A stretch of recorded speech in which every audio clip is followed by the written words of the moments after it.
माहारि आफादफ्रा गावसिनि खामानिखौ मावलांबाय थागोन आरो जों सरकार हिसाबै जोंनि जि दायित्व बेखौ जों मावलांबाय थागोन। आरो बिनि उनाव नोंथांमोनानो बुं जे सिन्डिकेट जादों ना मा जादों। जे श्रीरामपुर गेटआव मा जादोंमोन जायाखैमोन। हाग्रामा महिलारि बिथाङा समाजखौ लानानै ओनसोलखौ लानानै रायजो राजाखौ लानानै जौगानायनि राजखान्थि खालामनो रोङा। ओंखायनो बिथाङा सोरखौबा दाय होनाय मा होनाय नङै बाथ्रा नंखाय बाथ्राफोरखौ बुंनानै बानसावनानै राजनिति खालामो। आरो सिगांनि समाव मानसिफोरखौ सिगिनानै थाखा फैसाजों बायनानै राजनिति खालामदोंमोन आरो दायो बिथाङा नङै खोथाफोरखौ बुंनानै बेबायदि राजनिति खालामदों। दिनै श्रीरामपुर गेटआव थांनानै गसंहैबा नुगोन जे बेवहाय मा जादों जायाखै। बिथांमोना सानसे थांनानै श्रीरामपुर गेटआव सानसेया था ओंखाम जानाय दै लोंनायनि बेबस्थाखौ आं खालामगोन आरो बिनि उनाव नोंथांमोनानो बुं जे सिन्डिकेट जादों ना मा जादों। खिन्थु जों रोखायै बुंनो हायो थांनाय 10 बोसोराव मा जादोंमोन। बे श्रीरामपुर गेटजों बेसेबां मोसौ बारनाय बेसेबां मा बारनाय मा जादों जायाखै पुलिस प्रशासननि लानानै बयबो मिथिजोबगो।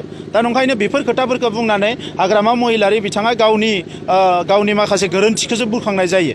दा बिनिखायनो बेफोरखौ बुंना लाब गैया। सिगां पावाराव थानाय समावबो रायजोनि साननो रोङाखिसै। दा अपोजिशनाव फैनानैबो मालायखौ दाय होनायनि बादै रायजोनि जेबो साननो रोङाखै। बै समाव फरायसालिफोरखौ थिग खालामाखिसै, लामा सामाफोरखौ नांगौ बायदि थिग खालामाखिसै, कालचारनि थाखाय जेबो मावाखिसै। दा दिनै जानला मानला खोथा बुंनानै राजनिति खालामनाया जोबोद लाजिनांथाव। 6.3खौ लानानै गभर्नमेन्टजों खोब फ्रिकुवेन्ट रायलायबाय थानाय जादों। नाथाय खोथाया जाहैबाय मा आसाम नाङैनो सोलोंथाइनि जेंनाया ओरैबायदि कमप्लिकेटेड जेंना बेखौ सुस्रांनाया जोबोद गोब्राब। दा बेखौ लानानैनो नाजाबाय थानाय जादों। गंजी कलेज प्रभिन्सियेलाइज जानायनि लामायाव दङ। बिनि माखासे फर्मुला बरनबाय थादों।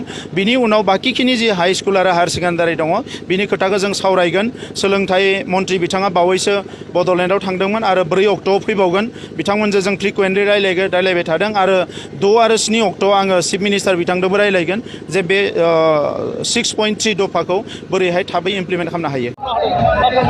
दुलाराय बर' फरायसा आफाद, बर' थुनलाइ आफाद, माहारि आफादफ्रा गावसिनि खामानिखौ मावलांबाय थागोन आरो जों सरकार हिसाबै जोंनि जि दायित्व बेखौ जों मावलांबाय थागोन।